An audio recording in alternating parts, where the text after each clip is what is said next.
La famille vraiment s'est gâtée. C'est gâté. Le docteur Boga a fait cette publication sur son compte récemment pour nous annoncer voilà, son exfiltration vers les États-Unis.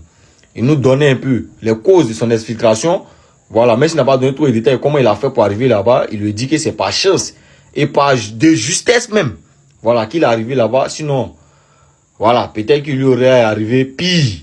On a tous vu et entendu un peu les sorties récentes de Dr Boga qui défendait son pays en tant que bon citoyen et cadre de la société civile, qui demandait à la CEI d'être juste, honnête, équitable, d'organiser des élections apaisées pour éviter que les Ivoiriens puissent perdre la vie, pour éviter les problèmes à la Côte d'Ivoire et aux Ivoiriens. On a entendu un peu ces critiques vers le pouvoir en place, voilà, et l'inaction des autorités de la Côte d'Ivoire face à ce qui se prépare, qui n'est pas bon pour le pays.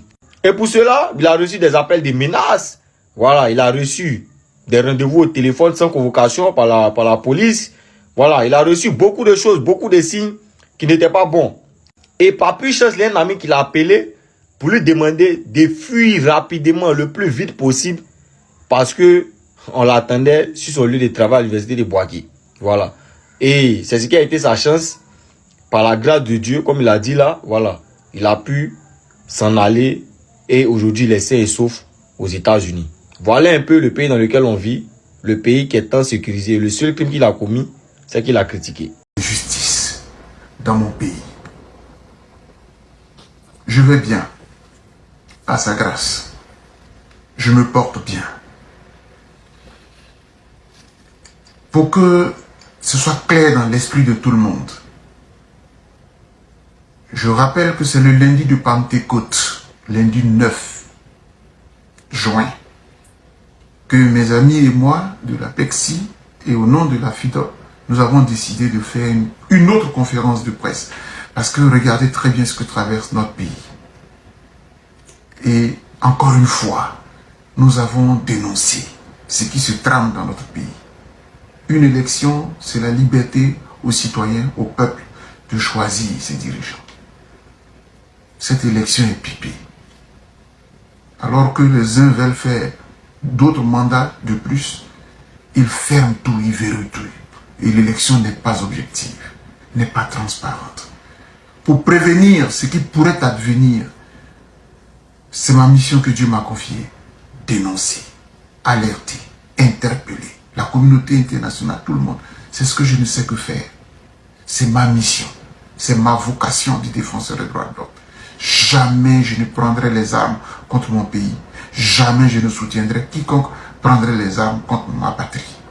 J'aime mon pays. J'aime la vérité, j'aime la justice. C'est ce que Dieu a mis en moi. Alors, cette vidéo a commencé à faire des vagues. En me traitant de pyromane, en me traitant de tous les noms, en réveillant les vieilles vidéos de 2020, tous, pour m'abattre. Les commentaires sont clairs, éloquents. Dr Boga est devenu l'homme à abattre. Des amis et des frères à qui je ne cesserai de dire merci m'ont appelé de partout, de la Côte d'Ivoire, de l'extérieur, mes collaborateurs de l'extérieur, me demandant de partir, de partir, de partir. Et donc le vendredi 13, comme tous les matins, je me réveille vers 4h, 5h, je fais ma prière. Et cette fois-ci, je demande clairement au Seigneur, donne-moi un signe si vraiment je dois me sauver. Pour que tu me protèges, donne-moi un signe. Il était vers 5h. À 5h21 du matin, je reçois un message d'une haute autorité de la sécurité de mon pays. Parce que j'ai des contacts, ils ont aussi des contacts. Elle me balance la vidéo de la conférence de presse du 9 juin avec en commentaire un propos de menace du style ils le prendront à leur dépens, ceux-là.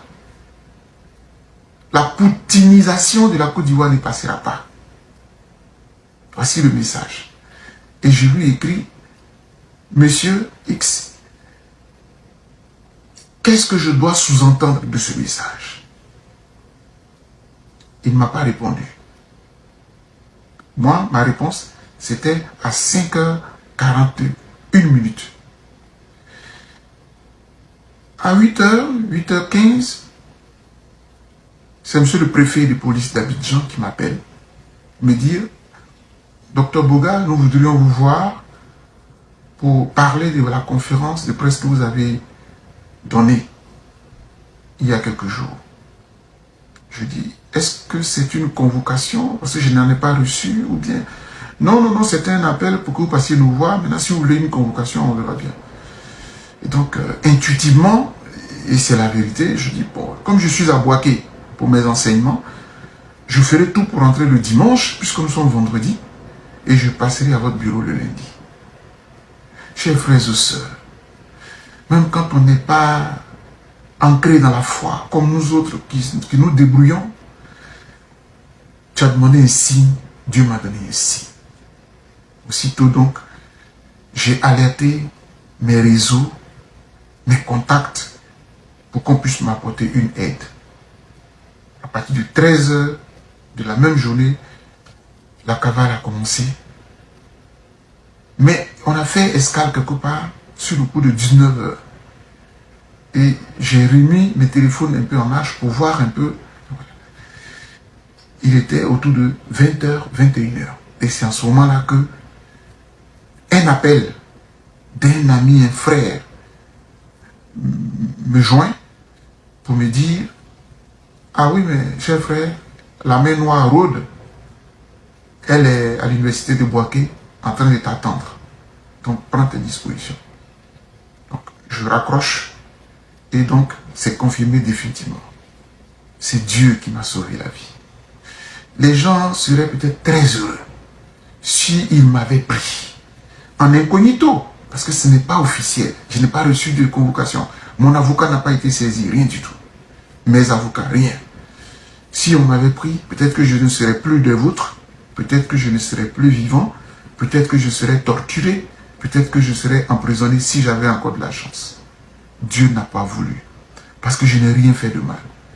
Je n'ai fait que dire les choses telles qu'elles sont. Nous aimons notre Côte d'Ivoire et on ne peut pas accepter qu'on verrouille tous les fils du pays et que ceux qui veulent être candidats le soient et que les autres soient verrouillés. Le dire, si c'est ça mon crime, Dieu n'a pas accepté qu'on me tue. De là où je me trouve, je vous dis que je suis vivant.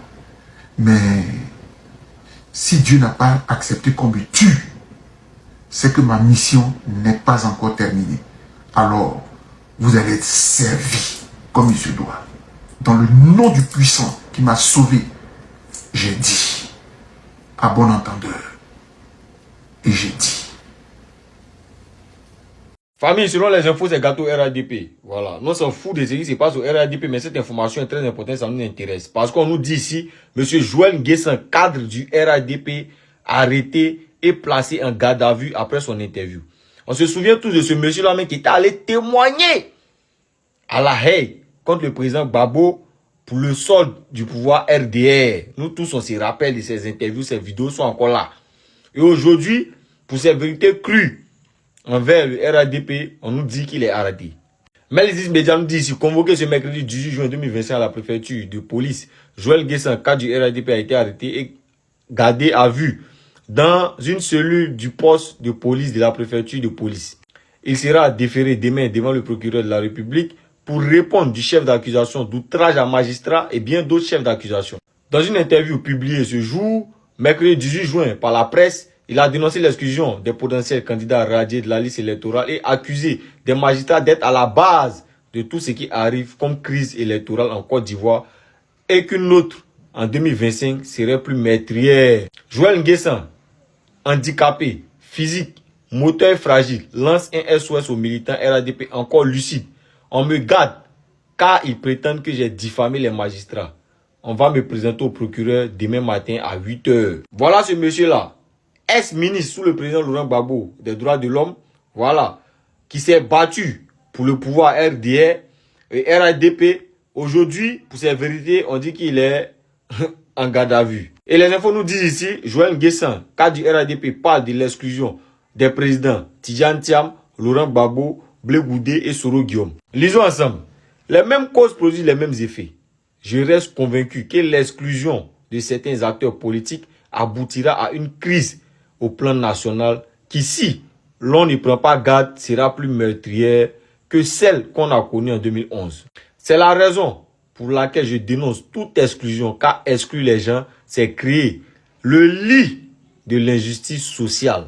Ils sont nombreux, les Ivoiriens, qui partagent mon point de vue, mais qui n'ont pas l'occasion de le dire haut et fort.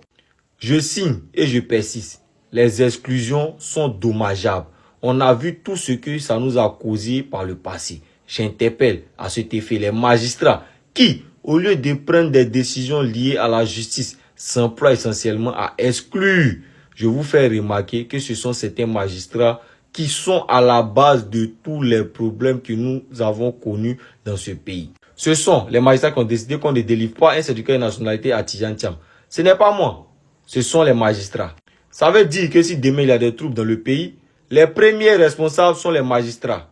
C'est pour cela que j'exhorte les magistrats à bien analyser les situations avant de prendre des décisions. Quand on prend une décision pour priver un acteur politique de ses droits civiques et politiques, certes, ça peut se comprendre, mais il faut se référer au passé pour se dire que ce type de décision avait causé d'énormes dégâts à la société ivoirienne. Je ne souhaite pas que les Ivoiriens revivent ce qu'ils ont vécu. Mon chauffeur et mes gardes de corps ont été tués sous mes yeux en 2011. Je ne veux plus vivre cela. Vous verrez que c'est ceux qui n'ont pas subi de préjudice pendant la crise post-électorale de 2011 qui cautionnent l'idée d'exclusion. Moi, je suis totalement contre ça. Au RADP, certains veulent que le président Alassane Ouattara soit candidat pour préserver leurs privilèges acquis. Le président Ouattara n'est pas leur préoccupation. Ils veulent que le président Ouattara soit candidat juste pour leur permettre de conserver ce qu'ils ont, de très gros privilèges. Ces personnes ont obtenu de gros marchés et sont multimilliardaires. Ce sont elles qui sont au front pour que le président Ouattara parte pour un autre mandat. Ça là, son dernier point de vue là, moi je suis d'accord avec. Voilà. Parce que tous ceux qui ont été se battre, là, c'est les gens qui n'étaient rien avant le pouvoir RADP. Ça c'est clair.